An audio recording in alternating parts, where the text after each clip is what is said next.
Մեզ է միացել Արաքս պարբերականի գլխավոր խմբագիր Մովսես Քեչեչյանը, բարև ձեզ։ Շնորհակալություն, որ եկել եք։ Որպես Իրանը ներսից իմացող, ինչ է սպասում Իրանին այս պատերազմում։ Դե դեռ պիտի սպասելու տեսնել, բայց ամենայն դեպս Իրանը պիտի դիմադրի, հնարավորին չափ գնա առաջ, երևի դեռ ռեսուրսները կան, Իրանը կարծում եմ, որ դեռ չի օգտագործել իր բոլոր ռեսուրսները եւ ռազմական նամանավանդ գիտեք որ խոսում են տարբեր տեսակի հրթիռների մասին որ Իրանը մինչեւ հիմա օգտագործել է այդ հրթիռներից դեռ մինչեւ հիմա օգտվել է այն հրթիռները որոնք գրակվում կամ այսպես ասած հարվածի համար ուղարկվում են գետնի վրայից անդրգետնյա հրթիռները դեռ չի օգտագործել եւ նոր հնարավորություն այդ մասին նաեւ պաշտոնապես հայտարարեց իրանական կողմը պետք է սպասել եւ տեսնել դեռ ռեսուրսներ կան եւ կշարունակվի եւ նամանավանդ երկարելու դեպքում չեմ կարծում որ իրանական կողմը կքաշվի եւ կգնասվի որովհետեւ իրենք այդպես էլ ծրագրում են եւ իրենց հայտարարություններն էլ այդպես է ցույց տալիս Այսինքն Իրանի պարտությունը ինչպես նկարագրում է հակառակ կողմը մոտ չէ դեռևս Չէ այդքան հեշտ չէ որովհետեւ նախ եւ առաջ Իրանը մեծ երկիր է եւ ռազմական բավական ռեսուրսներ ունի Եվ կարծում եմ, որ հիմա ամերիկյան կողմի վերջին հայտարարությունները եւ իսրայելյան այլ տեղեր բանակցությունների մասին են խոսում նաեւ որը մերժել է Թեհրանը դեռ Թեհրանը ասաց իր պայմանները առաջ քաշեց, որի հետևանքով էլ կարծես առաջ մնում է այդպես բանակցությունների օդի մեջ վստահաբար հետևում եք լուրերը բան Արաքչին էլ արտգործնախարարը հայտարարեց, որ այս պահին փակ է բոլորեն ճանապարհները որ տանում են բանակցությունների, որովհետև ամերիկյան կողմը դրժեց իր խոստումը եւ անցավ հարձակումի եւ պետք է սպասել դեռ նորությունների դառնալու։ Նոր Մոսկվայի հետ էինք խոսում, ափսոս ընդհատվեց կարևոր բանի։ Այս պատերազմում հիմնական առանցքային դերակատարը ունեցել է Իսրայելը, որը բանակցությունների փուլում չէր էլ մասնակցում, չէր էլ խառնվում այդ բանակցություններին։ Կա կարծիք, որ հենց Նեթանյահուն է համոզել Թրամփին սկսել ռազմական գործողությունները այն ֆոնին, երբ բանակցությունները հաջող էին ընթանում, կարծես թե։ Նույն ձև մոտեցում կամ բացատրություն ունի նաև իրանական կողմը, այդպիսի հայտարարություններ հնչեց հենց պաշտոնական Իրանի լեզվից, որ Այստեղ կարծես Թրամփը հայտնվել է Նեթանյահուի ծուղակի մեջ եւ այդպես է իրեն ցույց տալիս, որովհետեւ ամերիկյան մոտեցումը այլ է եւ իսրայելյանը այլ, նույնիսկ հարվածների տեսակետից վստահաբար լսեցիք վերջին օրերին այդ նավթի պաշարման կենտրոնը, որ հարվածեց Իսրայելը, դրա համար իր մեծ մտահոգությունը, խոր մտահոգությունը հայտնեց ամերիկյան կողմը եւ ասացին մեզ անակնկալ էր դեպի իսրայելական կողմը արդարացրեց որ այդ մասին տեղյակ է ողել նաեւ ամերիկյան ռազմական կողմին բայց այնուամենայնիվ ամերիկացիները պնդեցին որ այդպես չի եւ մենք գոհ չենք այդ տեսակ հարվածներից որովհետեւ երբ որ նման քայլերի են գնում փոխադարձաբար Իրանն էլ նաեւ հարվածում է այն կենտրոններին որ նավթի բաշարներ կան եւ դրա համար քայլեր ձեռնարկեց եւ Կուվեյթին եւ Իսրայելին հարվածեց եւ դրա հետևանքով մենք տեսանք որ նավթի եւ գազի գները բարձրացան։ Եվ իհարկե դրան նաեւ ավելանում է այն փաստը որ Հորմոզի նեղուցը մնում է փակված անկախ նրանից թե այնտեղ կրակում մնում է փակված ում կողմից Իրանի կողմից Խնդիրն է որ նավերը վախենում են անցնեն Իրանը պաշտոնապես հայտարարեց որ փակված չէ բայց դե եկեք ու անցեք ախր փակված չէ բայց պատերազմական վիճակ է նավերը իրենց բանի հարցը ունեն չէ տնտեսական հարց է այստեղ մարդիկ ռիսկերի չեն գնում թեև Թրամփը հայտարարություններ արեց որ պետք չի վախենալ արի եղեք քաջ եղեք եւ անցեք խնդիր չկա բայց այդ հայտարարությունները չեն գործում այսպես ասենք առևտրականների տնտեսագետների մոտ ֆակտորները այլ են մարդիկ իրենց շահերին են նայում հարցերին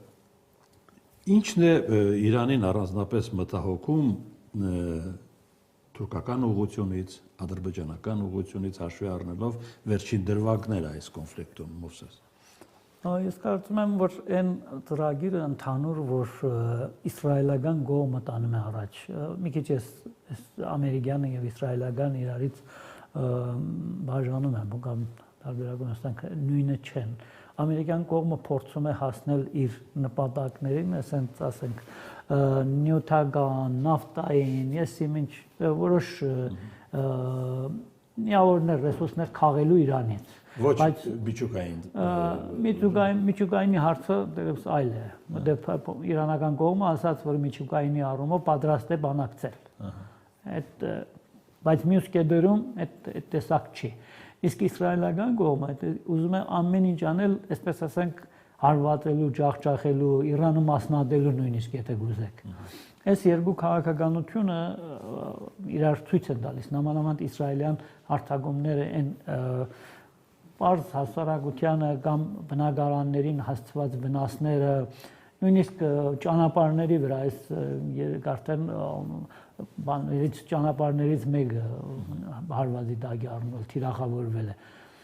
Դպրոց, հիվանդանոց, ամեն ինչի ուղղակիորեն կարծես նպատակադրված ուզում են ստեղծեն տագնապ երկրում։ Միայն ռազմական կետերին չէ որ խփում են, այսինքն նույնիսկ պարզ հանգստի տեղերը հարվածի տակ են հայտնվել։ Ամերիկյան կողմը այդ տեսակ չի վարվում։ Նույն այս ընթացքը եթե շարունակենք ու բացատրենք այս ամբողջը բերենք իմի կտեսնենք որ քաղաքականությունը որ տանում են դեպի նրան որ ուղղակիորեն ամեն ինչը տապալեն իսրայելական կողմը, բայց ամերիկյան կողմը փորձում է հասնել նրան որ բանակցությունների տուր բանա հնարավորինս շատ միավորներ քաղելով Իրանին։ Այսինքն բայց դա կարծես այդքան էլ չի հետաքրքրում իսրայելական կողմին։ Հիմա այստեղ եթե գնաց դեպի նա, այսինքն այդ ծրագիրը այնքան ընդլայնվի, իհարկե ես դժվար եմ տեսնում որ դրան կհասնի, որովհետև Իրանը դա թույլ չի տա, բայց այնուամենայնիվ եթե գնա դեպի նրան, թուրքերը եւ ադրբեջանցիք երևի պիտի պատրաստվեն Իրանում նաեւ իրենց բաժինը քաղելու։ Ադրբեջանցիք տարիների ընթացքում անընդհատ խոսում են այսպես կոչված հարավային Ադրբեջանի մասին, ինչպես Հայաստանի Պարագային արևմտյան Ադրբեջանը հնչեցնում, Ադրբեջանի Իրանի Պարագային էլ հարավային Ադրբեջան խոսույթն են առաջ քաշում ու անընդհատ խոսում են դրա մասին, նույնիսկ իրենց դասագրքերում դրված է դա եւ այդ պիտի դրան իրականացնելու հաշվին իրենք պատրաստվեն, նույնիսկ լուրեր հնչեց որ ադրբեջանական զորամիավորներ են կուտակվել սահմանամոտ եւ դրանից հետո արդեն այդ բանի հարցը որ առաջացավ անօթաչու թռչող սարքը որ հայտնվեց Նախճեվանում իրանական տարբեր վերլուծաբաններ կողմեր ասացին որ սա ինչ-որ կերպ նախազգուշացում է ուղղված Ադրբեջանին որ իմանա որ Իրանը թույլ չի տա որևէ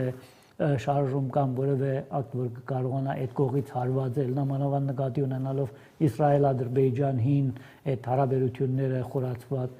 այդ բոլորը գալիս են իմի եւ ընդանք ցույց են տալիս որ դրան պատրաստ են բայց թուրքական կողմը իհարկե իրենց ձեռնտու չէ թուրքական կողմը հասկանում է որ տագնապը եւ այսպես ասենք անկայունությունը Իրանում նամանավանդ սահմանների մոտ իր համար վտանգավոր է բայց այնուամենայնիվ երեք Էրդողանը հայտարարեց որ մենք մեր եղբայրական բարեկամ Ադրբեջանից կպաշտպանենք եւ ամեն ինչ կանենք դրա համար ինչը որ մի քիչ ամենայն դեպս մտորումների դերի տալիս է Թերանի եւ Բաքվի միջև կոնֆլիկտը հարթված է ըստ երևույթի կոնե պաշտոնական հայտարարությունները 3 օր առաջ ասում էր կխփենք եթե պետք լինի իհարկե ուղարկված օգնությունն էլ այդքան էլ բան չի մի քիչ ծիծաղ առաջացնում ընդամենը մի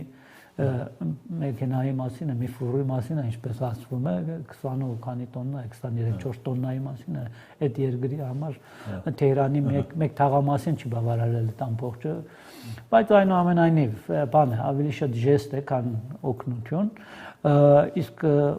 պաշտոնական հայտարարություններում խոսում է որ ամեն ինչը հարթված է խնդիր չունեն սահմանը բացվեց սահմանը փակել էին, բացեցին նորից, որովհետև այդ կողմից մոտ 1500 ռուսական բեռնադարներ էր մնացել սահմանի հետևը,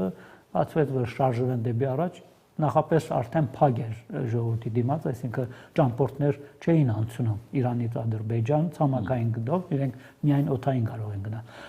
Այն արդեն բանի ժամանակվանից, կորոնայի ժամանակվանից փակ է սահմանը, չեն բացում։